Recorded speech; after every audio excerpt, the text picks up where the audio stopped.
The story begins by introducing us to a small group of people, including Malmont, a mercenary, Lyle, a carpenter, Jenna, a hunter, and our protagonist, whom we will call Han, as well as a few other people. All of them had been dragged into some sort of fantasy place, but nobody knew how they got there. Then, a small fairy appeared among them. Her name was Isel, warning them that their master had opened a portal and that it was best for them to prepare to fight. Obviously, several of the characters didn't want to obey her and only wanted explanations. The mercenary even went so far as to attack her. Of course, despite the warnings the creature had given, this only resulted in his own elimination. One of the players had lost his life immediately, just for not following instructions, as anyone who tried to touch the girl would be annihilated. But leaving that aside, the moment of truth had arrived as a magical portal opened before them and they would be divided into two groups to go through it, if they didn't want to lose their lives like the other player. But then Han stepped in and told them that if they were going to go through that portal, they would let the master choose their weapons because they were just heroes of a star, and if he didn't want them to go on a mission impossible, he had to give them the necessary equipment. The rest of the villagers didn't even know what the protagonist was talking about. In response to this, the fairy had no choice but to ask her master to invoke weapons for the boys. Following this, the rest of the villagers asked the protagonist what that place was, but the protagonist only gave them a vague answer, telling them to take weapons if they wanted to survive. After this, and after everyone obtained some equipment, the first group crossed the portal, but immediately notifications of how people were being massacred appeared, and in the end, Group 1 was annihilated. All those who had crossed had lost their lives, and now it was Han's turn. Of course, he wouldn't be alone, but accompanied by the rest of the people who were still alive, although none of them seemed to be in good condition as they were all terrified. However, it was too late because once they crossed the portal, they arrived at an open field, and then the first mission type appeared: subjugation, eliminate your enemies. Several goblins began to appear out of nowhere. I just told you, they wouldn't die if they didn't fight, so they joined together. Despite the protagonist's words, 3 members of the team panicked and wanted to escape immediately, although that was impossible, because there was no way out of there unless they completed the mission. Fortunately, the girl from before would be of help, as she apparently had experience using the bow. And after Han told her that the only way to survive was to fight, they both started the fight against the goblins, and it is revealed why the protagonist had information about that world, because apparently, he had been transported to a video game. My name is Han and apparently I've been transported to a crappy game, he says. Apparently, the guy was trapped in a mobile game, similar to Genshin Impact. The goal was to reach the 100th floor of the tower, of course, strengthening your equipment and heroes along the way. The guy apparently had been a normal gamer of that game.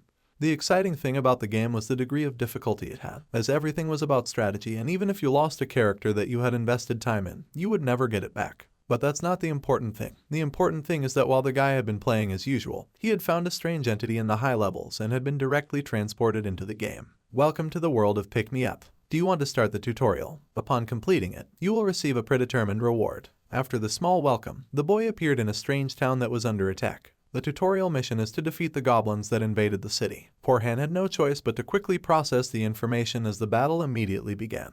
He was defeating his opponents purely out of survival instinct, as his brain had not even processed what was happening. And thus begins this webtoon. After the boy defeated all the goblins, the stage was cleared and Han had leveled up. The reward was given, and the boy realized that he was inside Pick Me Up and that his master, the person who was playing the video game, had been awarded with another hero. This was Shay, a 4-star character, the most powerful in the game, and this would join his team. But the problem was not that. After defeating all the creatures, the master was about to use the synthesize option, which mainly consisted of disintegrating one of his heroes to give his power to the other. The protagonist was in trouble because being at a lower level, it would be him who would be disintegrated. So, he quickly tried to explain to the fairy from the earth, but she didn't even pay attention to him, sending him directly to the capsule. Although the boy was lucky, for some strange reason, the person playing did not disintegrate him but rather the 4-star hero. The boy didn't know what was happening, but he was sure of one thing: he would not waste this opportunity. After completing the tutorial, we return to the present where his group continues on floor 1. The only one that was at least helping was the girl, since the rest had not even tried.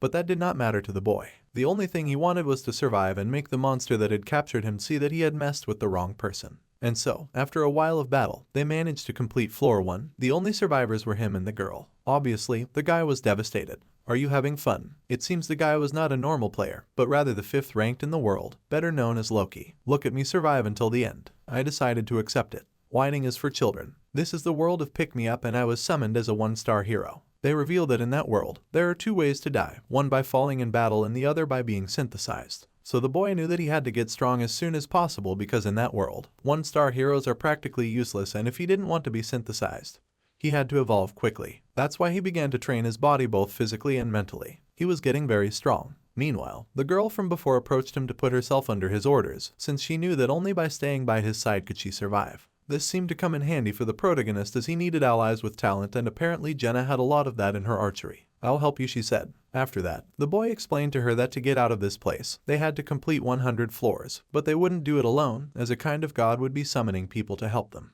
Also, the boy had realized that only he could see the system, such as the rewards and levels. But leaving that aside, a few days later, the master logged in again, meaning that in the moment of facing floor 2, more heroes were summoned.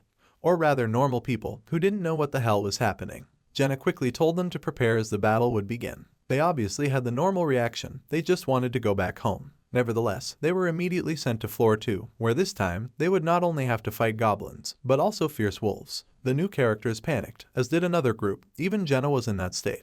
Luckily, Han made her react and the battle began. The protagonist would take care of the wolves while Jenna took care of the goblins. Han, as always, was a beast, and now with new abilities obtained thanks to the training he had been doing for those days. The guy was unstoppable, and no matter how many wolves attacked him, he destroyed them all. Also, the girl didn't lag behind and killed several goblins, although of course, she wasn't as accustomed to battle as Han. Stage cleared. Han and Jenna leveled up. Congratulations on completing the second floor. After this, the master logged out, so they could rest until the next level. The other guys immediately asked Jenna what was happening and why they had to fight. She asked the protagonist to give them an explanation.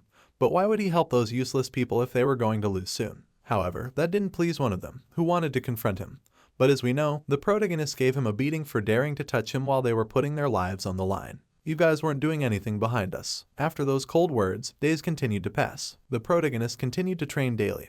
Although now he was accompanied by Jenna, thanks to which he could perfect his reflexes and of course, the girl her aim, while the others wasted their time looking for a way out. And so, the time to face the third floor finally arrived. This time it was much easier than the previous times, thanks to the practice that the protagonist and the girl had obtained. Of course, as always, the others didn't do anything. Nevertheless, the floor was completed. However, due to the fact that the other guys didn't participate, the master repeated the level over and over again to make them fight. But the only ones who continued fighting were the protagonist and Jenna. As we know, the moment of synthesis had arrived. The moment that the protagonist had been waiting for had finally arrived, and we already knew what was about to happen. He drags and drops the heroes he wants to sacrifice to be synthesized. The protagonist knew that he and the girl were not in danger, as the master had noticed that they were the only ones who completed the missions, and they had even been converted into favorites. The moment of the first synthesis arrived. Jenna and the old man would be the first to enter the room. Obviously, the guy asked the protagonist what would happen to them in that place. The boy simply told him that they would be judged for the actions they had taken so far, and if what we expected happened, the guy was erased from the place and Jenna got better statistics. The next ones to enter were the protagonist and the other guy, who believed that he was about to go home, although we know that was not the case, and he ended up disappearing, so Han got his improvements. The protagonist had warned Jenna to be careful, as if at any point she became unnecessary for the master, she would end up like those guys. But that only served as motivation for her, as the next day she was more than willing to become stronger. Not only her but also the other guy who had survived.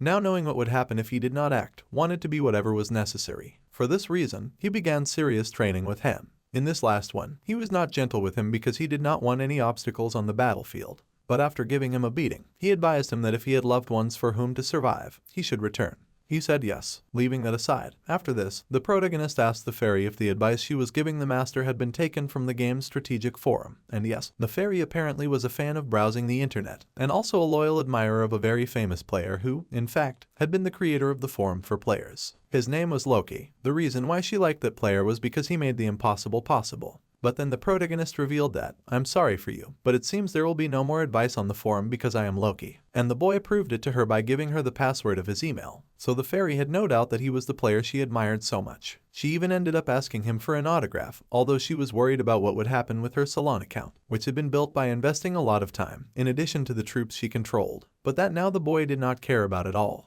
The only important thing for him at that moment was to complete the tower, and for that, he ended up asking for a little help from his new companion, the fairy, so that she would give him access to the warehouse where the boy collected various things with which to create better weapons. In addition, after that, he asked her to open the forge. Of course, those scenarios were only used when the master gave the order, but thanks to the protagonist's influence, they could get better weapons before that, and using a hack that he knew from his time as a player, he managed to gather weapons decent enough to face the next levels. The fairy is impressed. Few players knew those tricks and most of them didn't even waste time improving their weapons. That's why the protagonist had become number 5 in the world, a total success. Han has created a short bow, Han has created a sharp spear, Han has created an iron shield. But after creating new weapons, the team was finally sent to the 4th floor. Conquer the objective. Eliminate all enemies. This time, Jenna and Han had a little help from a new guy whom we will call Martin, who, as we remember, did not want to be synthesized, so he was giving it his all to improve. Of course, he was not yet as skillful in battles as the protagonists, but at least he contributed.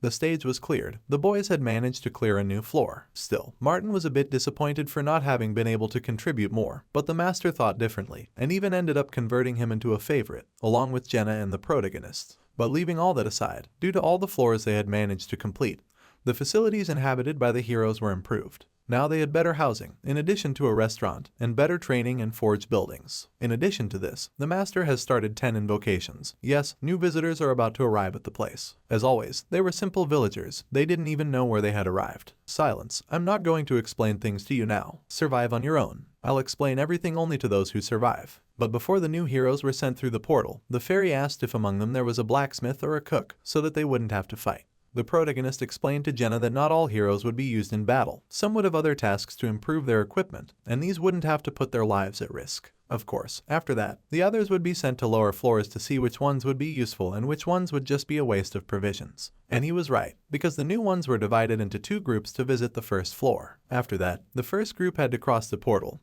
but only 2 were able to survive. The rest lost their lives. It was now the turn of the 2nd group, where a new waifu was found. But this time Martin wanted to accompany them not only because he wanted to protect them but also because he was not yet at the level of the main characters and wanted to show his true abilities. After a while of entering, the players came out of the portal this time thanks to Martin. Nobody lost their life and now it was time to enjoy their food in their new dining room. However, the guy who had been chosen as a cook apparently had lied to not fight and had no idea how to prepare something good. So the leader gave that job to the new waifu despite the pleas of the other guy. Congratulations on your reading of the situation.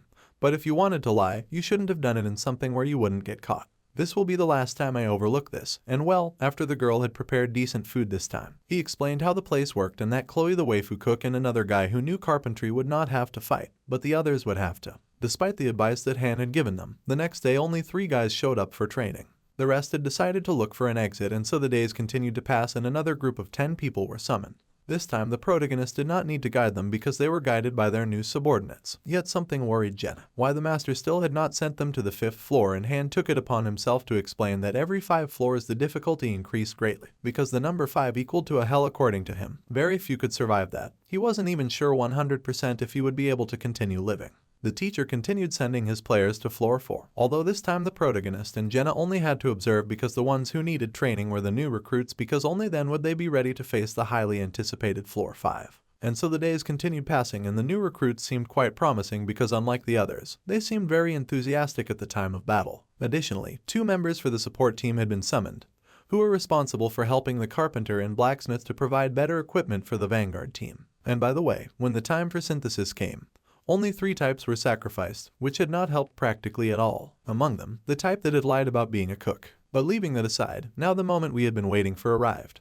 The moment to face floor 5. The team sent was, as always, our protagonist, Jenna, Han and 2 more guys, of course the most promising of all. Everyone was ready for battle, but upon arriving at the scene of that floor, they could not notice the presence of any enemy, only several corpses of old players. Due to this, the protagonist sent the girl to the highest tower to get a better view of the situation. But she was completely shocked to see what was approaching. An army of more than 1,000 goblins was about to arrive at the city. The objective of floor 5 was to survive the horde of enemies. Martin couldn't believe what he heard. How the hell were they going to defeat 1,000 goblins? But the protagonist told him to calm down, that the mission wasn't about subjugation but rather survival, so the only thing they had to do was survive the stipulated time. They all began to look for a place to take refuge or at least a strategic place to fight better. The time they would have to survive was half an hour. In the end, the only place they could find was a kind of alley. There, the protagonist told them that they would take turns fighting since it would be more difficult for the goblins to attack them there, and the girls would cover them, of course, before that they had to prepare with some barricades. However, it was already too late, as the goblins had reached the city and didn't give them time to prepare, so the battle began. Since we've come this far, make a wall with the corpses. Hundreds of goblins were attacking and all they could do was wield their swords to the right and left. Fortunately, the creatures were not very strong, but their number was enormous. The 2 guys who had joined the squad, Guide and Hansen, took turns momentarily to rest and fight since they couldn't keep up with the pace of the battle for 30 minutes straight. Although due to the lack of experience of both guys, they gradually began to be cornered and their options were running out. Furthermore, Jenna couldn't contribute too much because if her arrows ran out, she would be considered dead. 5 minutes had already passed, but then one of the guys lost an arm. Guy had suffered a hemorrhage. The guy was so scared that he panicked, but the protagonist made him snap out of it. Control yourself, you're trying to get us all killed. Despite the injuries received, the guy had to continue fighting because if he didn't, they would all die. Their swords had begun to lose their edge. Now they even had to fight with their shields. Everything seemed like complete hell. 3 minutes left. Hold on for 3 more minutes. Jenna only had a couple of arrows left, but the protagonist told her to use them all since they didn't have many alternatives. Furthermore, to make matters worse, when the injured guy wanted to change, he was pierced by a goblin, thus losing his life. Jenna tried to help him, but the protagonist told her it was too late and that she should focus on continuing the battle. There was very little time left, but more goblins kept appearing and the player's strength was beginning to fail. The guys continued asking how much time was left, but the protagonist told them not to worry about it and not to waste time looking at the clock, but rather to finish off the enemies. Meanwhile, the other recruit was surrounded by the creatures, but no matter how much he asked for help, the protagonist didn't go to his aid because he knew it was too late. And so, another comrade had fallen in battle. Jenna, Martin, stay with me. If you're going to cry for them, do it after we get out of here alive. In the end, only the protagonists were left, so Han told Jenna and Martin to climb to the top of one of the buildings and that he would cover them for long enough. The girl managed to climb up quickly, as did the protagonist, but unfortunately, Martin's leg was pierced by one of the goblins. So, Han had no choice but to cut it off. Martin suffered a hemorrhage and was on the brink of losing his life. Luckily, after doing so, they were able to save him, although it wouldn't be for long since the goblins had created a wall with their bodies to reach them. The only thing the protagonist and Jenna could do was continue eliminating them. Only 30 seconds were left, but it was practically impossible to survive. Jenna lost her weapon and the protagonist received a strong cut from one of the goblins. Everything seemed lost. Han had suffered a hemorrhage. It's over, I'm being eliminated on the 5th floor. This doesn't make sense, but why? Why is this happening? Don't mess with me. This is only the 5th floor and there's no way I'm going to lose here. The protagonist activated a new ability where the only thing keeping him alive was his thirst for revenge, eliminating hundreds of goblins on his own. Come at me, is that the best you've got? I won't fall here. His sword was already destroyed, but the protagonist still had his willpower intact. Then, the stage cleared, the time was up and they had managed to survive.